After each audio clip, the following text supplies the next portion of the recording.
అందరికీ నమస్కారం అండి. డియర్ పేరెంట్స్, ఈరోజు తల్లికి వందనం అనేటువంటి స్కీమ్ గురించి మీకు ఇన్ఫర్మేషన్ ఇవ్వాలని ఈ వీడియో చేస్తున్నాను.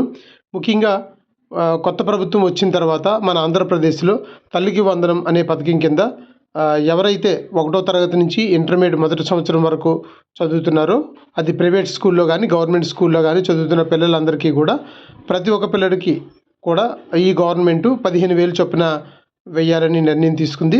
దానిలో భాగంగానే 2025-26 విద్యా సంవత్సరానికి సంబంధించి నిన్న మొదటగా స్కూళ్ళు తెరిచారు. కాబట్టి స్కూళ్ళు తెరిచిన తర్వాత ఆ పిల్లలందరికీ కూడా ఎవరైతే అర్హులు ఉన్నారో అర్హులందరికీ కూడా నియర్లీ 54,94,703 మంది విద్యార్థుల తల్లుల ఖాతాల్లో అయితే నిన్న నియర్లీ 10,00,000 కోట్ల రూపాయలు అయితే వేయడం జరిగిందని చెప్తూ ఉన్నారు. అంటే ఎవరైతే 1వ తరగతి నుంచి ఇంటర్మీడియట్ మొదటి ఏడాది అర్హులైనటువంటి విద్యార్థులు అందరికీ కూడా ఈ పథకానికి అర్హులని చెప్పడం జరిగింది. మరి దీనికి అర్హత అనర్హత అనే విషయాన్ని కొంత మీకు తెలియజేయాలని ఈ వీడియోలో నేను కొంత ఇన్ఫర్మేషన్ ఇస్తున్నాను. ముఖ్యంగా ఈ తల్లికి వందనం పథకం ఎవరు అర్హులు అంటే, గ్రామీణ ప్రాంతాల్లో అయితే నెలకి 10,000 రూపాయలు, పట్టణ ప్రాంతాల్లో అయితే నెలకి 12,000 రూపాయలు మించకూడదు ఆదాయము. అలాగే కుటుంబంలో కనీసం ఎవరో ఒకరికైతే రేషన్ కార్డు ఉండాలి, అంటే రైస్ తీసుకునేటువంటి వైట్ కార్డు ఉండాలి. అలాగే కుటుంబానికి సంబంధించి మాగాని 3 ఎకరాలు, మెట్ట 10 ఎకరాల లోపు ఉండాలి.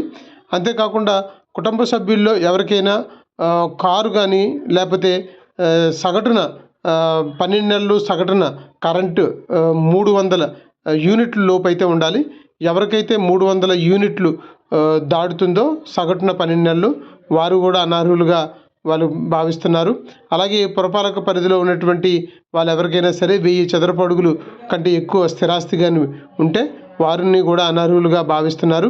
అలాగే 4 వీల్ అంటే కారు లాంటివి ఎవరికైనా ఉంటే వారిని కూడా అనర్హులుగా భావిస్తున్నారు. అలాగే కేంద్ర రాష్ట్ర ప్రభుత్వ ఉద్యోగులు కానీ పదవీ విరమణ పొందిన పెన్షన్ పొందుతున్న వారికి కూడా వారిని కూడా అనర్హులుగానే భావిస్తున్నారు.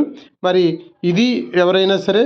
ఇవి కాకుండా మాకు మేము చూస్తే గ్రామీణ ప్రాంతాల్లో 10,000 లోపే నెలకి ఆదాయం ఉంది. తర్వాత 300 యూనిట్ల లోపే మేము కరెంటు కాలుస్తున్నాము.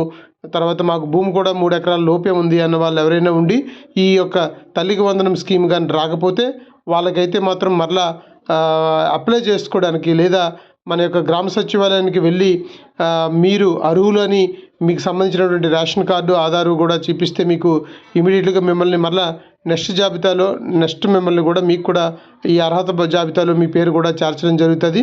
అంతేకాకుండా ఎవరికైతే ఈ తల్లికి వందనం స్కీమ్కి అర్హులై ఉన్నారో వాళ్ళందరికీ కూడా స్టేట్ గవర్నమెంట్ నుంచి నిధులైతే బ్యాంకులకైతే ఇవాళ డిపాజిట్ అయ్యాయి అని చెప్తున్నారు. అయితే ఒక్కొక్క విద్యార్థికి 15,000 ఏదైతే ఉందో ఆ 15,000లో 13,000 రూపాయలు లబ్ధిదారులు బ్యాంక్ ఖాతాల్లోకి వెళ్తాయి. మిగతా 2,000 రూపాయలు ప్రభుత్వ పాఠశాలల అభివృద్ధి కోసం కలెక్టర్ల ఖాతాలోకి జమ చేస్తారని చెప్పడం జరుగుతుంది. మరి ఇది తల్లికి వందనంకు సంబంధించినటువంటి స్కీము.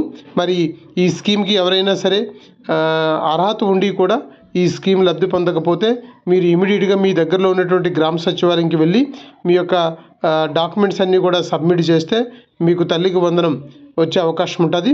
అది మీ ఇంట్లో ఎవరైతే 1 నుంచి ఇంటర్మీడియట్ చదువుతున్నటువంటి ఒకరైతే ఒకరు, ఇద్దరైతే ఇద్దరు, ముగ్గురైతే ముగ్గురు కూడా అర్హత అని చెప్తున్నారు. కాబట్టి ఈ అవకాశాన్ని కూడా అందరూ కూడా అందిపుచ్చుకుంటారని తెలియజేసుకుంటూ, మరి ఈ వీడియో మీకు నచ్చితే లైక్ చేయండి. అలాగే మీ యొక్క ఫ్రెండ్స్కి కానీ మీకు తెలిసిన వాళ్ళకి కానీ షేర్ చేయండి.